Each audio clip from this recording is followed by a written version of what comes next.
Hi everyone. So I'm going to be working in this little area this morning. It's an area at the back of my house, and it is a developing white garden. So you'll notice there's some quite obvious contradictions here in the sort of deep purple linaria and the foxgloves, the purple foxgloves in amongst the white foxgloves. And that's because this garden used to be cottage garden. This is what it used to look like.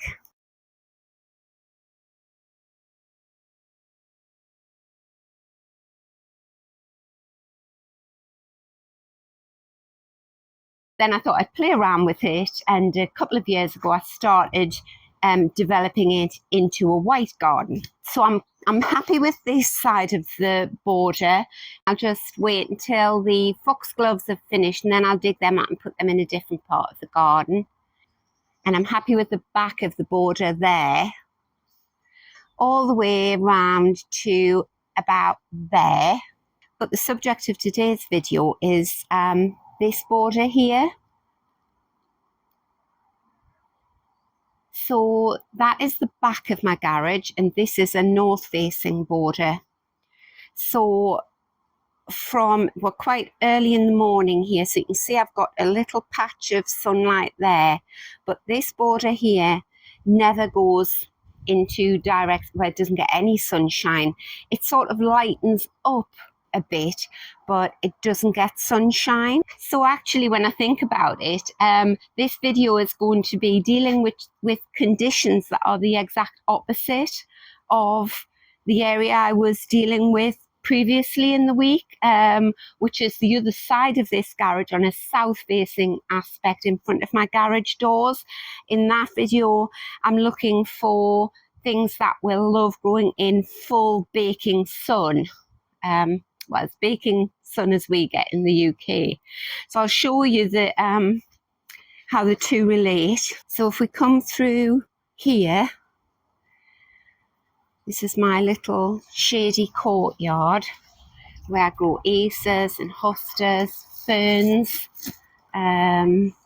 anything that loves growing in the shade. So this is the garage. That's where we've been. And I'll show you the border at the front.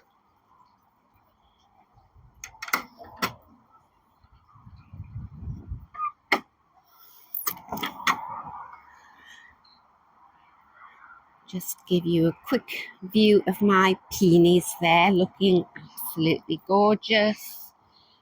Right, but I'm not going to get distracted. Well, I already have, haven't I? So this is the area that was the subject of an earlier video. So here everything is in full sun most of the day. So I've planted this area out with all alpines and things that will love the sun. That's my lemon tree there. I've got salvias and lavenders, grasses. Right, so I think this border here has been the most challenging part of my garden in its entirety. This is the most challenging. Up until last year, I used to have a massive white hydrangea here. He was beautiful, and he was about 10 years old. And I'll try and find some old pictures, but what happened with him, I loved him when he was about sort of yay high, but he just grew and grew, as hydrangeas do, and he filled this entire border. I put some photos of the photograph that I'm going to try and find for you. If you look on the left of this photo, it is Ammi majus, and the one on the right, that is the white hydrangea.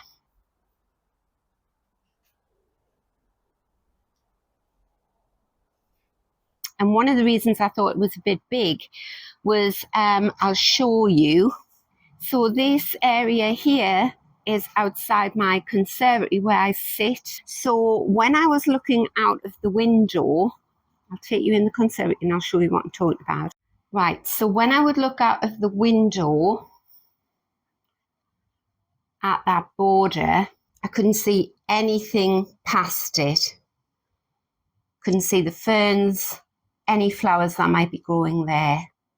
So last year I dug the hydrangea out and I planted up the area with a lot of lovely plants, and they have been beautiful, but I have been weeding in this part of the garden and cutting back, and I wish I hadn't, because now I can't show you what plants I'm talking about. I'll try and find pictures. So I'm happy with this area here. This is a beautiful white climbing rose. Isn't that gorgeous? I think it's called creme brulee. That is going to be amimate. Well, it is amimatus, and it's going to be a white froth of flower, giving me some height in that area. These are the ferns. I thinned these out last year. More amimatus there. Some beautiful white iris and some allium opening up there. And then down here, until yesterday, before I thought, actually, I'll make a video. This is geranium fame, a white one, and it has been brilliant. Been thoroughly happy with that. But what I've done is I've chopped him all back, and he will flush out again in a couple of weeks, and I'll get more flowers. I've got some campanula at the back and some foxglove. Down here, this has been a white aqualesia, and he's been absolutely gorgeous. So that whole area is aqualesia. This whole area here has been a tall white geranium fame. You've got to try and imagine it. I've got a patch in the middle with a very suspicious mark there. I'm going to explain that in a moment. And then when you get to the front here, I've got pulmonarias, and these are all white wallflowers for next year. And this is white sweet woodruff.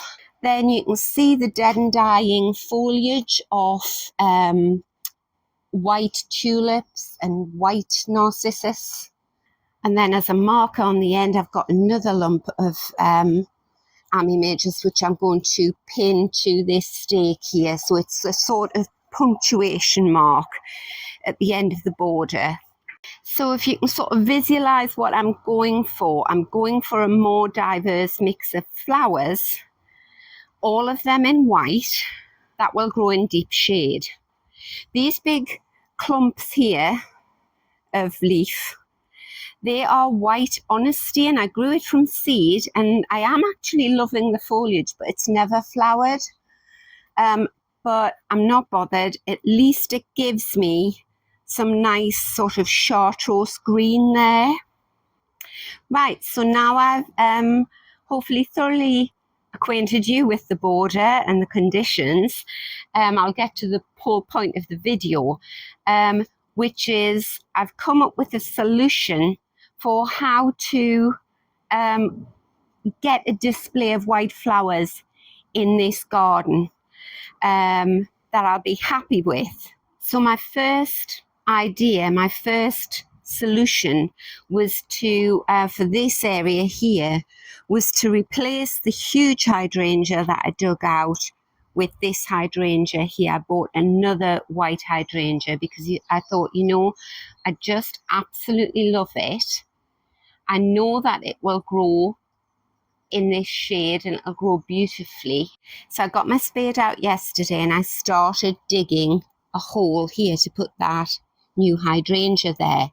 But look how close he would have been to my beautiful geranium fame and my white aqualesia there. So I very quickly realized that actually come next year, when that hydrangea is probably 50% bigger than he is now, what I'll have done is created another problem in that I still wouldn't be able to see the geranium fame and I wouldn't be able to see the aqualesia, because the hydrangea will keep its structure all winter and all year. So I wouldn't have been able to see these other plants in the area, the things like the narcissus and everything. What I found with the huge white hydrangea, when I dug him out, that this year I've had so many plants came up that I didn't even know were there. And so things like I had a big patch of bleeding heart here, a white bleeding heart. Beautiful little forget-me-nots came up. I had primroses. I had 2 hellebores underneath the hydrangea, which I couldn't even see until I dug him out. So the solution that I've come up with is that I've put the hydrangea into a lovely big pot, and I'm going to stand the pot in that border, and then I can move him around. So come next spring, I can move the whole hydrangea out, maybe stand him back down there, enjoy the plants like the aqualesia, the daffs, the tulips, the geranium fame, all the primroses, the white primroses, the wallflowers, pulmonary, everything. And then when they've gone over, I can move the hydrangea back. So what I'm going to do is I'm going to borrow a lot of plants from this display here. So I'm going to start off by placing this lovely white hydrangea in the border. This is the new pot I bought for him. I think that looks really pretty. He was in quite a small pot on the last video at the front of my garage. So I'm really happy with that. I don't think the Honesty is going to flower. The Ami Major certainly will. That'll give me a splash of white height there, but I feel like I need something at the back there. So what I'm going to do is I'm going to borrow one of these lovely little ferns. So here we go. This is a baby fern. I had massive ferns in the courtyard last year and I split them all, overwintered them in the garage, and then I've obviously put 2 little ferns in here, I think, in a nice black pot. So you're not going to notice the pot. And what I'm going to do is I'm going to be careful not to stand it on this dead and dying foliage, because these are the leaves off the narcissus, the daffodils and the tulips. So I'll place the tub at the back there. So yeah, I'm happy with that. So down here, I've got another gap there. And what I'm thinking of using there is this beautiful hosta. I was tempted to split him and have 2 clumps of the hosta in there, but I think it's the wrong time of year. I think I can split him when all his leaves die off. My hostas have never been as good as they've been this year. I think it's for a number of reasons. Usually I get so many slugs and snails in my garden that these leaves would have no sooner been out than they would have been full of holes and looking terrible. This is a peony here. No buds on it, but it should be a white peony. But I think part of the reason why the hostas have been so good in my garden this year is that I split all of my hostas last year. So a big pot like that, I would split that into 3 separate plants last year. So they've all got new soil, lots of nutrition, and then I covered the top of the soil with coffee grounds. There's a video out on that. And the slugs and snails don't like the acidity in the coffee grounds, so I think that's kept them off. Plus, we've had a very dry spring in the UK, so I think there must be fewer slugs and snails around. And then I was watching Monty Don on Gardener's World, and he said, actually, when the first flowers come up on your hostas, just cut them off. Because really you're growing it for the foliage. What happens when you let the flowers flower and then go to seed, apparently it tells the plant that, right, you're finished now, you can just die off. And your leaves die more quickly if you leave the flowers on. So I did what he said and I chopped all of the flowers off all my hostas and they're all looking great. So yes, I am loving that there. I only hope that now that he's down on ground level that they leave him alone. Right, what else have I got here that will like growing in shade? Right, actually, you know, I've got this tub of white lilies. Now, I don't think lilies would particularly like growing in shade. I think they like growing in sun, but these have been growing in sun for months now. That hence all of the buds on there, and they're in a new pot, a bigger pot of compost than they were. So I'm hoping what will happen with the lilies is the same as what happens with my daffs and tulips when I put them in this shady border, that actually they just last so much longer because they're not in baking sunshine. So I'm just going to put the lilies there. I think that's going to look gorgeous. So then I've just got a few little areas where it looks a bit sort of messy. It's just the dying leaves. The sweet woodruff, that'll all come back. I've got a gap down here. This is white hellebore there. You can see that's just a little tree, a weed, some pulmonaria at the front there. So anyway, as long as I stay away from plonking heavy pots down and covering stems up, I'll be okay. So what can I put here? I'm not going to put anything like this young rhododendron, which is black and white, rhododendron black and white, and this has been another lovely little rhododendron Arctic fern. I'm not going to put anything like that in because that does love the sun. I'm loving these grasses, but I'm not going to put that in because it'll just self-seed all over. Oh, he's pretty. Brunnera. I think he's Jack Frost. So I'm just going to stand the Brunnera there at the front. Actually, this has been my Solomon seal. It's been beautiful. And that is my Ami Majus growing up there. He's going to be gorgeous. I've got some nice little iris in here and a fern, but I've also got a pot of viola. This is viola freckles, very pale lavender flower with freckles on it. It's lovely in the obligatory black pot. So you know what I'm going to do? I'm just going to move this foliage and put it to the back there, move it out the way. And I'm going to stand the viola there. And, you know, just in front of that pot, because it does look a bit conspicuous there, I'm going to put this lovely hosta in there. So there we go. Right, so what do you think? I've just spotted another tub that I've plonked in there.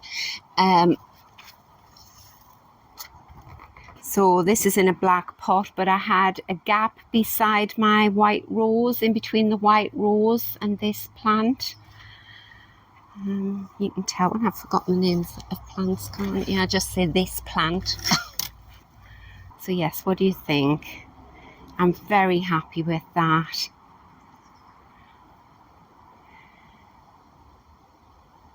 Gorgeous. You can see a bit of the pot, but I don't mind that. I like that pot. These wallflowers haven't flowered this year. I sowed them from seed, but they are going to be spectacular next year. So there we go. Thank you so much for watching, and I hope you found the video useful. Personally, I'm really happy with the solution I've come up with. I hope it's been helpful to you if you're struggling with a similar sort of situation, you know, deep shade, not much room. And it's just given me that flexibility to change the border around and keep it fresh and keep it interesting, depending on which plants have gone over and which ones are coming into flower. Because that's the thing I hate, when you've got a plant in the ground It's doing really well, so you don't want to disturb it. But when it goes over, it leaves that big gap, and you don't want to dig too close to it in case you disturb the roots, or worse, kill it, to plant something else. And then the plant that you're planting, you have to think, well, how big is that going to grow? And is it going to swamp that plant that's just having a bit of a rest now? So I don't know why I haven't thought of doing this in this area before. I think it's going to be great. It just gives me that versatility, and I think it's got a lot of show. I think it's going to look lovely from the conservatory. And what I'm going to do in this area now is I'm going to dismantle it, take the tables away, maybe keep one or two, because I've got things like these young white begonias, which, I potted these up the other day and they've already got flowers on them.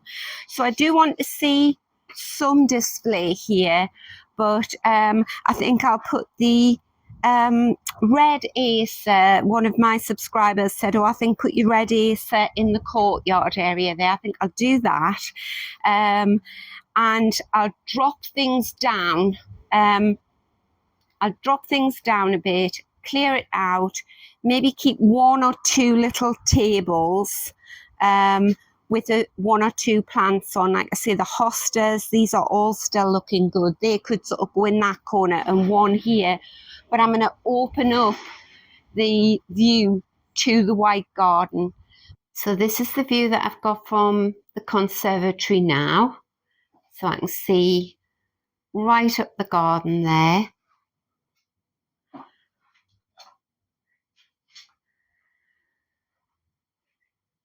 And I didn't want to get the pressure washer out because it just batters all the plants down. I hate it.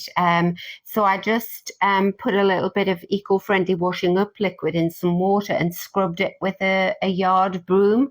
And it certainly started bringing the paving up, the stone paving. So I think I'll sort of go out and give that another go over. So yes, I've taken most of the tables away from outside. I'll take you outside and I'll show you the area now. So I think that looks a lot better. It's sort of shallower and more sort of spread out. So I've left one tall table there beside the water butt, and then I've put this shrub on there. And then I've got my little edelweiss there and a geranium.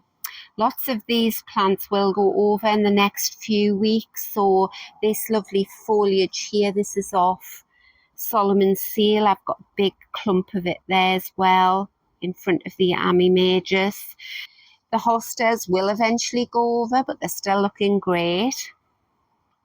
So I'll be left with some nice shrubs. This is a very unusual hellebore, but the box will remain lovely looking, as will that shrub there.